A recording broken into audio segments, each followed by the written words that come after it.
Bugün psikopatlardan konuşacağız. Tıbbi istatistikler her 100 kişiden birinin psikopat olduğunu gösteriyor. 216 2000 2169 kişi var. 210 kişi psikopat burada. Tamam, modlar kaç mod var? 10 tane mod var zaten. Onu çıkar. Bir yayıncı var, onu da çıkar. Peki siz onlardan biri misiniz? 216 olmuyor mu? 21 kişi oluyor. Ben değilmişim, ben salakmışım sadece. Sıkıntı yok o zaman. Tamam, beni eledik. Psikopatlar zeki oluyor sonuçta. Problem yok, ben elendim. Değilim psikopat.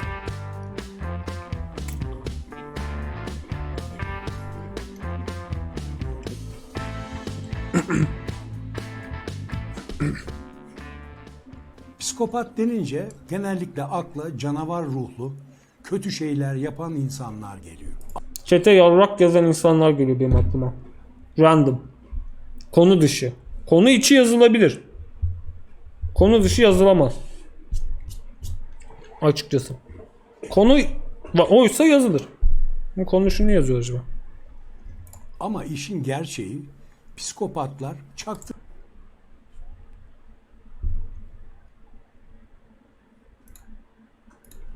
aramızda yaşıyorlar. Ve işin ilginci Ben size çok cringe bir şey söyleyeyim mi? Benim lisede tanıdığım bir arkadaşım vardı. Çocuk gidip Instagram 3 sene boyunca Instagram biosuna sosyopat yazdı. Yani sosyopat yazılı duruyordu. Yani gerizekalı. Salak. Hangi mal sosyopat olmak ister ya da bunu çok mu cool? Kız mı düşürüyorsun böyle? Insta şeyinde sosyopat yazıyor. Ben sosyopatım. Wicked. Çok iyi. Sosyopatım ben. Çok havalı. psikopatlar genellikle zeki, karizmatik ve eğlenceli insanlar. Geri değiştiririm, ben psikopatım büyük ihtimalle. Ben elendim. Amerika Birleşik Devletleri'nde yapılan bir çalışma toplumda politikacı, iş adamı, sanatçılar, Tüm modlarda askerler ve elendi. polisler arasında yüksek oranda psikopatik kişiliğe sahip insanların olduğunu gösteriyor. Psikiyatrik hastalıklar veri tabanı DSM-5'e göre psikopatlık duygu, empati ve sorumluluktan yoksunluk ile karakterize, çok zaman antisosyal ve kriminal davranışlarla birlikte giden bir kişilik bozukluğudur. Yapılan bilimsel çalışmalar Ben psikopat değilim. Ama psikopat olabileceğini düşündüğüm birkaç arkadaşım var şu an. psikopatların çok belirgin bir takım Tanıdığım özellikleri diyeyim. olduğunu göstermektedir. Psikopatların en belirgin 15 özelliği ise sorunlu bir çocukluk, yalancılık, kendini övmek, kendini önemsemek ve megalomani, empati yoksunluğu, çevresindekileri manipüle etmek, sorumluluk hissetmemek, suçluluk hissetmemek, anlık Hürkan, evet, Hürkan. karar verme, heyecan ve tehlikeden hoşlanmak, uzun vadeli düşünmemek, korkusuzluk, başkalarından faydalanmak, suça yatkınlık ve bu insanlar çabuk samimiyet kurarlar. Porçay, Arkadaşlıkları Hürkan. ve ilişkileri kısa sürer. Emre değil. Psikopatlık bir ruh hastalığı değildir. Psikopatlar deli değildir. Psikopatlar biraz önce de söylediğim gibi çok zeki ve karizmatik insanlardır. Psikopatlar insanların psikolojisini, zafiyetlerini çok iyi Gitti. tespit edebilen ve bu şekilde de insanları etkili Biraz dayak yedik ama. manipüle etme kabiliyetine sahiptir. Örneğin bir psikopat gerektiği takdirde yeni tanıştığı birisine ayaküstü bir yalan hikaye yazar. Allah Allah. Askerliği sırasında komando olduğunu, Güneydoğu'da çarpışırken yaralandığını, Baba, Türkiye'nin %82 bu. Allah belanı versin. Askere gitmiş herkes bu. Abi Şırnak jandarma.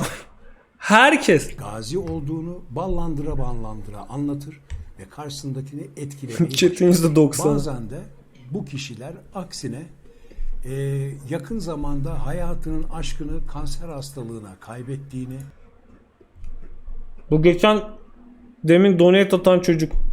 Ölen arkadaşım için izler misin diyen manyak.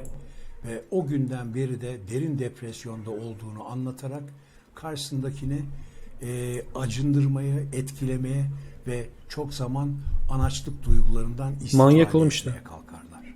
Yani psikopatlar esasen duygu vampirleri gibidirler. Psikopatlar için dünyanın merkezi kendileridir. Yani egoları 2500. Psikopatlar aynı zamanda müthiş motive insanlardır.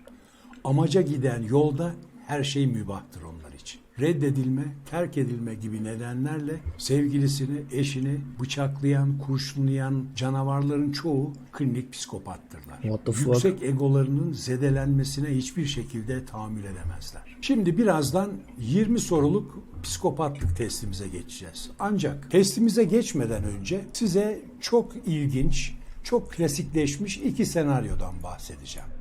Aşağıdaki like tuşuna basınca mavi olmalı. Böyle çok böyle akademik kişiler YouTube'da böyle video yaparken abone ve like istese diye hep bekliyorum ama hiç istemiyorlar ya. Şimdi şöyle bir senaryo düşünün. Siz bir tren yolunun kenarındasınız. Bir taraftan son sürat bir tren geliyor. Ve yolu üzerinde tren raylarının üzerinden kurtulamayan 5 kişi var. Af bu soru ya. Ancak sizin elinizin altında Baba ben dokunmam. Ben o tayfayım. Şu lugatımdan baba, dayı, keke, mıgo. Bunları çıkartamadım hala. Yavaş yavaş yapacağız. Ben dokunmam. Valla dokunmam. Çünkü teknik olarak birini öldürmüş olursun. Neyse dur bir dinleyelim pardon. bir taraftan son sürat bir tren geliyor. Ve yolu üzerinde tren raylarının üzerinden kurtulamayan 5 kişi var. Ancak sizin elinizin altında trenin yönünü değiştirebilecek bir manivela var. Bu manivelayı çektiğiniz takdirde bu 5 kişi ölümden kurtulacak. Fakat yan yola sapan tren orada duran bir kişiyi öldürecek. Şimdi videoyu biraz duraklatın. Ne yapacağınızı bir düşünün. Sonra tekrar konuşalım. Ya şimdi ben dokunmam ama ama şimdi bir kişinin ölmesi diyorsun. Ancak Dokunmazsan da kurtarmadığın için 5 kişinin katili olmuş oluyorsun. o da doğru ama şöyle düşün, olaydan uzaklaşmış oluyorsun. Sonuçta suçun olmuyor ki. Kahraman mı oluyorsun? Hepsi ölsün, altısı da. Tren böyle drift yapsın. Trenin önü geçince tam böyle ön tekerleri geçince çekelim, arka tekerler diğer raya kaysın. Komple alsın hepsini. Benim cevabım bu. Ben atlayayım, ben öleyim. Tren rayında durmaları onların suçu. Aynen öyle. Bryce teşekkür ederim 9 ay için. Hoş geldin. Öpüyorum. Firita sana teşekkür ederim 6 ay için. Pewtflix. Banana King 31 teşekkür ederim sana da 6 ay için. Diğerlerinize de okuyayım. Çok teşekkür ederim cömertliğinizden ötürü.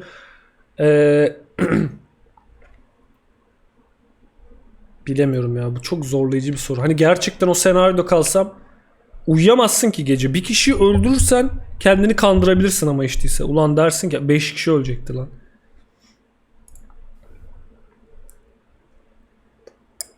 Cevaplarınızı verin. Loading. Düşündünüz mü? Evet. Manivelayı çevirir miydiniz? Peki. Son kararım. Son kararım.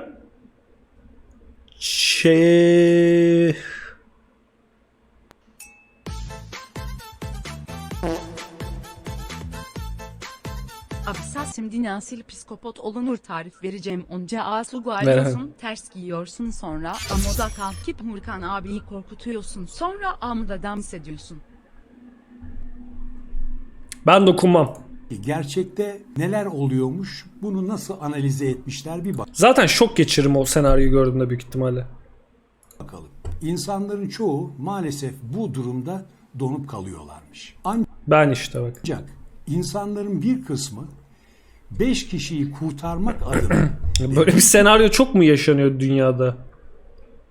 kişinin öleceğini düşünmeksizin manivelayı çeviriyorlarmış. Burada psikopatların yaptığı şey hiç düşünmeden, tereddüt etmeden manivelayı çevirmek. Bu senaryoyu biraz değiştirelim. Yine tren var, son sürat geliyor ve 5 kişiyi biçip gidecek.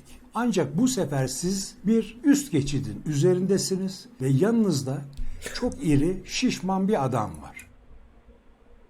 Adamı atmam ya aşağı. Eğer siz bu kişiyi aşağıya man. ittirirseniz tren raylarına düşecek ve onun cüssesi treni yavaşlatarak 5 kişinin kurtulmasını sağlar. Hemen atmam Şimdi bir şişman önceki adamı. Niye senaryoyla atayım? Ne bu? Esasen sonuç aynı.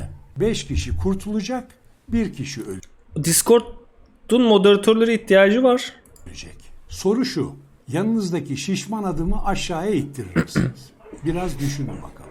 Bu iki senaryonun sonucu esasen aynı. 5 kişi öleceğine 1 kişi ölüyor. Doğru. Ancak yapılan çalışmalar Gerekti yani, çıktı sonuçta ve teknoloji gelişti. Teknoloji ölürdü aynı zamanda. deniliyor ki gir içeriye, bebeği öldür, 3-5 milyon insanın hayatını bu şekilde kurtarmış olacak. Ama çok da öyle değil yani. Hitler olmazsa da sonuçta savaş çıkardı büyük ihtimalle gene ya. Tam bu ya. Bunun pasif gelir. Bebeği öldürmenin sonucunda da herhangi bir cezai sorumluluğun yok deseler. Fuck İleride oluşabilecek Bizim bir çöl. 3-5 milyonluk insan kaybını önlemek adına bu bebeği boğabilir misiniz? Oğlum Hitler'i öldürsen, hani zaman çizgisi böyle şey gelişiyorsa, hani paralel evrenler falan yoksa, sen o zaman çizgisine etki edersen yemin ederim timeline şöyle olur ha. Allah belan versin. Bu da olur yani. Şuna dönüşürüz. Nerede lan o video? Gelecekte karşımıza böyle bir senaryo çıkar. Bu kadar saçma bir gelecek bekler bizi. Hitler'i orada öldürürsen. Gerçek olur sonunda. Allah belan versin, bu olur. O kadar önemli ki Hitler'i öldürmemen aslında. Sen bile yok olursun büyük ihtimalle. Ya, zaman çizgisinin anasını ağlatırsın. Biraz düşünün bakalım. Ben öldürmüyorum Hitler'i. Zamanı bozarım çünkü. Uzmanların yorumu gayet net. Hiçbir normal insan ileride kesin dahi olsa bir bak. bebeği öldürme kabiliyetine sahip değil. Bak. Kimse bir bebek öldüremez. Ancak burada psikopatlar için durum farklı. Psikopatlar genelde pragmatik, sonuca yönelik insanlar oldukları için gözünü kırpmadan o bebeği öldürürler. Shit. Şimdi geldik 20 soruluk psikopatlık testimize. Soruların her birinin 3 tane cevabı var ve bunun karşılığında belirli bir puanı var. Elinize kağıt kalem alın. Psikopat. Her tercihinizi kağıda yazın. Daha sonra bunları toplayacağız. Kur'an'da bir ayette çocuk Çok zor. büyüyünce Analiz. ateist olacak diye öldürüyorlar. Bir Ne? tartışmada haksız olabileceğinizi hiç düşünür müsünüz? Her zaman, bazen, hiçbir zaman. Çıkar Pipo G. Önce can, sonra canan. Ne? Hayır. Bazen, her zaman. Her zaman 2 0. Heyecan yaşamayı severim. Pek değil. Bazen, her zaman. Bazen 3. Başınız sıkıştığında yalan söyler misiniz? Hiçbir zaman. Bazen, her zaman. 0 ya. Söylemem Sık sık çok tartışır yalan. mısınız? Hiçbir zaman, bazen, her zaman. Hiçbir zaman çok Bir tartışmam. çocuk ağladığında Bazen ya, yani tartışıyorum. içim parçalanır. Ve Hiç 3 mü oldu? ilgilenmem. Niye zırlıyor bu piç derim. 2. 7 İnsanlar galiba. sizi karizmatik bulur mu? Hayır. Ne bileyim. Bilmem ki. 1 8. Evet. Kopya çekmek çekmeyene haksızlık mı? Hayır. Evet. Niye haksızlık olsun? Öyle düşünmedim hiç. Öyle düşünmedim hiç ya. Niye haksızlık olsun? Tamam. Ani Bu karar mantıkla verir gidersek misiniz? psikopatların topluma son derece faydaları var ama en başta psikopatlar kendilerini Hayır. dünyanın merkezinde görüyorlar. Aynen, bencil yaşıyor işte. Narsist Bazen, iş. her zaman. Bazen. Yakalanmayacağımı bilsem suç işleyebilirim. Kesinlikle hayır. Bilmem ki, tabii ki. Ne? Çocukluğunuzda kuşlara, kedilere, köpeklere taş attınız mı? Sineklerin kanadını kopardınız mı? What the fuck? Bunu yapan insanlar mı var? Sinek kanadı koparan çocuklar. Kesinlikle. Hayır. Evet, her fırsat. Birkaç Ne? defa yaptım. Evet, her fırsat. Bence şu soru tek başına psikopat testi yani. Sevgi ve aşk olayı abartılıyor. Hayır. Bazen. Bazen, kesinlikle. Birisi dolandırılmışsa kesin hak etmiştir. Hayır. Bazen, Bazen. kesinlikle aptallığına doymasın. 2 de olabilir bu ama Çabuk bilmiyorum. sıkılırım.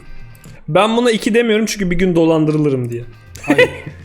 Bazen, her zaman. Bazen. Kaç oldu lan benim? Birine haksızlık yaptığım zaman vicdan azabı çekerim. Evet. Bazen. Hayır, niye çekeyim?